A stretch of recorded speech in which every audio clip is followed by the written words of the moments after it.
The hiss of the bus's air brakes was the sound of a world exhaling. Staff Sergeant Alex Carter stepped down onto the rain-slicked asphalt of his hometown for the first time in 2 years. The air, thick with the smell of wet pine and diesel, was a balm compared to the perpetual grit and scorched earth scent of Kandahar. It was the smell of home. A section he shifted the duffel bag on his shoulder. It felt heavier than it should, weighted not just with neatly folded uniforms and the few keepsakes he'd allowed himself, but with the pressure of 1,000 sun-blasted days and the ghosts of men who didn't get a bus ride home. A section he had told no one he was coming. Not even Sarah. Especially not Sarah. He wanted to see her face, to witness the flicker of disbelief bloom into radiant joy. The surprise was the reward he'd held on to during the long, dark months after the ambush, when he was listed as missing in action and the silence from his unit was absolute. Even after his recovery, communications had been a tangled mess of debriefings and medical checks. It was easier to just come home. A ghost walking out of the fog. A section the walk through Rockbridge was a journey through a life paused. Mr. Henderson's prize-winning roses still climbed the white trellis, their crimson petals heavy with rain. The fire hydrant on the corner still had the same chip of blue paint missing from when Timmy Gable hit it with his bike in the 5th grade. Nothing had changed. It was the perfect, peaceful, unchanging world he had carried in his heart like a compass. A section he turned onto Oak Street. His street. And there it was, at the end of the cul-de-sac. Their house. A 2-story blue colonial with white trim, the place where his life was waiting to resume. A section but something was wrong. A section his soldier's eye, trained to spot the anomaly in a landscape, the tripwire in the dust, screamed at him. The lawn was a mess of overgrown grass and dandelions, not the neat carpet Sarah was so proud of. The mailbox at the curb sagged open, crammed with a thick pulp of wet mail. A flyer for a pizza parlor had dissolved into a sad, colorful smear. A section a cold knot tightened in his gut. This was not Sarah's way. She was meticulous, ordered. Her world was one of straight lines and tidy spaces, a defense against the chaos she knew he lived in. A section he walked up the driveway, his boots suddenly loud on the concrete. He tried the front door. Locked. He moved around the side of the house, his heart beginning to hammer a frantic, unsteady rhythm against his ribs. The back door, the one leading into the kitchen, was unlocked. Another violation of protocol. Sarah always locked the doors, a ritual they had established together. A section he pushed it open. Sarah, he called out, his voice sounding rusty and foreign in the profound silence. A section the air inside was cold, stale. A thin film of dust coated the dark wood of the kitchen table. In the living room, a glass of water sat on a coaster on the coffee table, the water level low, the glass filmed with dust. The stillness was not peaceful. It was absolute. The stillness of a place abandoned. A section he took the stairs 2 at a time, the heavy duffel bag thumping against his back. Sarah, he called again, louder this time, a thread of desperation weaving into the word. A section their bedroom was just as still, just as cold. The bed was perfectly made, the quilt pulled taut. It looked like a room in a museum, a display of a life that used to be lived here. His gaze swept the room, cataloging every detail, searching for a clue, an answer. A section and then he saw it. A section on the nightstand, next to the small, porcelain lamp she loved, lay a single sheet of paper, folded neatly in half. His name was written on the outside in her familiar, graceful script. Alex. A section his blood ran cold. He set the duffel bag down, the thud echoing in the silence. His fingers trembled as he picked up the paper. It felt brittle, final. He unfolded it. A section the words swam before his eyes, each one a separate, vicious blow. My dearest Alex, if you could read this, it would mean the world wasn't so cruel. But they told me you're gone. They came to the door and told me you weren't coming home. I tried, my love. I tried to live in this world without you, but it's a room with no air. Every breath is a struggle. There is no color, no sound, no reason. I can't do it anymore. I'm going to our place. The lake. It was where we began, and it feels right that it should be where I end. Please don't be angry with me. I just want the pain to stop. I love you more than all the stars.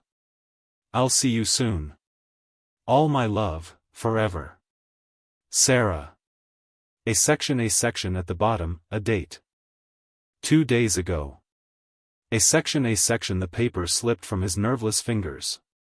The world narrowed to a roaring tunnel. His knees gave way, and he collapsed onto the floor, the sound of his own ragged breath the only thing in the universe. The soldier in him screamed to assess, to react, to form a plan. But the man was broken. There was no enemy here. No IED. No ambush. Just the silent, devastating wreckage of a life he had failed to protect. A section he was home. And he was utterly, completely alone. A section panic, cold and sharp, sliced through the fog of his grief. He scrambled to his feet, his mind a frantic scramble of tactical options that had no place here. The house. He had to search the house. He threw open the closet door, tore back the shower curtain in the bathroom, his heart pounding with a desperate, foolish hope that she was just hiding, that this was some terrible, elaborate joke. But the house was empty. Her ghost was everywhere, but she was gone. A section the garage. He stumbled down the stairs and flung open the door to the garage. Her sedan was gone. The keys, however, hung on the hook by the kitchen door. The spare set. She had taken her car. A section her friend Maria lived 3 blocks away. He could go there, pound on the door, demand answers. But the thought of Maria's tearful, hysterical sympathy was more than he could bear. He needed information, not emotion. He needed a steady hand, a calm voice. A section Father Michael. A section the name surfaced from the depths of his memory. Father Michael, the priest at St. Jude's, the man who had counseled them before the deployment, who had spoken so gently about the burdens of separation and faith. A section Alex grabbed the spare keys, his movements jerky and uncoordinated. He was out the door and in his own truck, which sat cold and unused in the driveway, before he'd fully formed the thought. The engine turned over with a protesting groan. He peeled out of the driveway, leaving tire marks on the concrete, a smear of black on the pristine suburban canvas. A section the old stone church was a fortress of tranquility against the gray, drizzling sky. He found Father Michael in the rectory office, hunched over a stack of paperwork, the scent of old books and lemon polish in the air. The priest looked up as Alex entered, his brow furrowed in mild annoyance at the interruption. A section then his eyes focused. The pen fell from his hand, clattering on the polished desk. His face went pale, the color draining away until his skin was the color of old parchment. Alex, he whispered, the name a prayer, a curse. Dear God. It can't be. A section, it is, Father, Alex said, his voice a raw rasp. I'm home. A section, the priest stood slowly, as if afraid any sudden movement would make the apparition vanish. He rounded the desk and put a trembling hand on Alex's arm, his touch confirming Alex was flesh and blood. But, how? They told us you were gone. The army, the men in uniform, they came to the door. A section, Alex sank into a worn leather chair without being asked. The strength had gone out of his legs. It was a mistake. I was MIA. They found me. It took time. He looked at the priest, his eyes pleading. Sarah. Where is she? A section. A look of profound sorrow settled on Father Michael's face. He sat down heavily in the chair opposite Alex. "Oh, my son. The news, it destroyed her. We had a memorial service for you. The whole town came. She was inconsolable. It was more than grief. It was like watching a building collapse in on itself, slow and silent." A section. He leaned forward, his hands clasped. "She withdrew from everyone. From me, from Maria, from her parents. She wouldn't answer the phone. Wouldn't open the door. I've been trying to check on her for weeks, but she shut the world out. The army sent another letter a few weeks after the notification, something about your status being reviewed, changed to missing in action. I took it over to her myself. I don't know if she ever opened it. By then, I think she had already decided you were gone. The first news, the official visit, that was the truth she chose to live in. Or die in." A section. Alex squeezed his eyes shut. The bureaucratic gears turning slowly, impersonally, while Sarah's world had already ended. The official correction, lost in a sea of unopened mail and impenetrable grief. It wasn't a single mistake. It was a cascade of failures, a chain reaction of protocol and pain that had led them here. A section. He pulled the folded note from his pocket and handed it to the priest. "I found this. On her nightstand. It's dated 2 days ago." A section. Father Michael read the note, his face growing even more grave. He looked up, his eyes filled with a terrible understanding. "Our place," he read aloud. "The lake cabin?" A section. Alex nodded, a lump of ice forming in his stomach. The small cabin on Lake Annabelle. The place he had proposed to her on a clear autumn night, the stars so bright they looked like holes punched in the velvet sky. A place of beginnings. She had chosen it for an ending. A section. The dilemma crashed down on him with the force of a physical blow. His entire being, every fiber of his training, screamed at him to go, to breach the door, to secure the objective. But the objective was Sarah. Fragile. Shattered. Convinced he was a ghost. Storming in, a dead man walking, could be the shock that pushed her from the brink of despair into the abyss. He couldn't be a soldier now. That man, the one who kicked down doors and neutralized threats, would kill her. A section. He sat in the quiet of the priest's office, the scent of old wood and faith surrounding him, and he made a choice. The mission had changed. This wasn't an assault. It was a disarming. A careful, delicate extraction from the most hostile territory imaginable, a mind consumed by grief. A section. Father, Alex said, his voice steady for the first time. "Can I use your phone? I need to call the county sheriff up by the lake. Not for a welfare check. I don't want them spooking her. I need them on standby. I need to coordinate." A section. Father Michael nodded, already pushing the phone across the desk. He saw the shift in Alex's eyes. The soldier was still there, but his focus had changed. He wasn't planning an attack, he was planning a rescue. A section. The drive north was an agony of controlled speed. He pushed his truck as fast as he dared on the winding country roads, every mile a lifetime. The gray drizzle had turned into a steady, somber rain. The world outside the windshield was a blur of green and gray. A section. Twilight was settling as he reached the turnoff for the lake, bleeding purple and indigo into the clouds. He killed his headlights and pulled the truck over a quarter-mile down the gravel road from the cabin, tucking it behind a thick stand of pine trees. He got out, the damp, cold air a shock to his system. A section. He moved through the woods, his boots making no sound on the damp pine needles. Years of moving through hostile territory had made silence his natural state. He was a shadow, slipping between the trees, his breath pluming in the cold air. A section. He saw her car, a silver sedan, parked near the cabin. It was covered in a film of dirt and rain. A single, warm light glowed from the main window, a lonely beacon in the deepening gloom. A section he didn't approach the front. He circled around to the back, keeping to the tree lean. He crept up to the window of the small living area and peered through a gap in the faded floral curtains. A section and there she was. A section she was sitting at a small wooden table, her back to the window.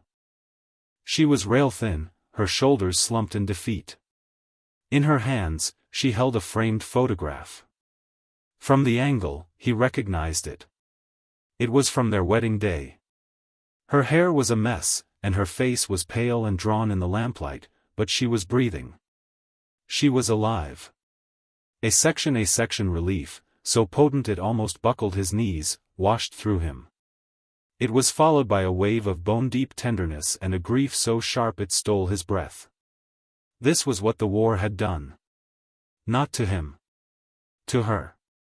A section he knew he couldn't go in the back. He couldn't appear like an apparition. He retreated from the window as silently as he had come and walked around to the front porch. The wooden steps creaked under his weight. He stood before the door for a long moment, gathering himself, shedding the skin of the soldier, and trying to find the man she had married. A section he raised his hand and knocked. Softly. Just once. A section inside, he heard a small, startled gasp. The scrape of a chair. Silence. A section he leaned his forehead against the cool, damp wood of the door. "Sarah," he said, his voice low and gentle, barely more than a whisper. He fought to keep it from cracking. "It's me. It's Alex." A section more silence. A silence so complete he could hear the blood pounding in his own ears. He wondered if she thought she was imagining it, a trick of a grief-stricken mind. A section, "I'm home, honey," he said, letting a tremor of emotion into his voice. "I'm real. I'm right here." A section, a sound came from inside. A choked, strangled sob. It was the sound of a heart breaking and healing all at once. He heard her footsteps, hesitant and slow, approaching the door. The metallic click of the deadbolt being turned was the loudest sound he had ever heard. A section, the door swung open. A section she stood there, bathed in the warm light from the cabin, looking at him as if he were a miracle. Her eyes, wide with disbelief and red from crying, traced every line of his face. Her hand came up, trembling, and touched his cheek. Her fingers were ice cold. A section, "Alex," she whispered, her voice shattering on his name. A section, "It's me," he breathed, covering her hand with his own. He was real. He was warm. He was home. A section, she collapsed into him, her sobs finally breaking free, raw and convulsive. He wrapped his arms around her, holding her tightly, anchoring her to the world. He wasn't a ghost. He was her husband. And the war was finally over. A section 3 months later, the therapist's office was quiet and spare, painted a calming shade of pale green. Alex sat on a comfortable couch next to Sarah. His uniform was gone, packed away in a box in the attic. He wore jeans and a simple gray sweater. He was no longer Staff Sergeant Carter. He was just Alex. A section, they were learning a new language together. The language of trauma. His was born of fire and explosions and the loss of friends. Hers was born of silence and a knock on the door and the loss of him. They were two survivors of two different wars, fought worlds apart, now trying to find peace on the same patch of ground. A section, his new mission had no orders, no perimeter, no clear objective other than patience. His mission was to sit here, in this quiet room, and listen. It was to hold her hand when she spoke of the terrible emptiness, and to let her hold his when he drifted back to the dust and the heat. It was to learn that healing wasn't a victory to be won, but a process to be endured. A section, when the session was over, they walked out into the crisp autumn afternoon. The leaves on the maple trees outside the office were a riot of red and gold. It was the kind of day that made you feel grateful to be alive. A section. Alex reached for Sarah's hand, his fingers lacing through hers. It was a simple, small gesture, but it held the weight of everything. He looked at her, at the way the sunlight caught the strands of her hair, at the fragile hope that was beginning to return to her eyes. He had gone to war to protect the idea of home, a fixed and perfect place in his mind. But he had returned to find that home wasn't a place at all. It was not the blue house on Oak Street. It was this. This person. This fragile, resilient, beautiful thing they were building together, piece by broken piece, from the ashes. This was his new mission. And for the first time in a very long time, he felt he was exactly where he was supposed to be.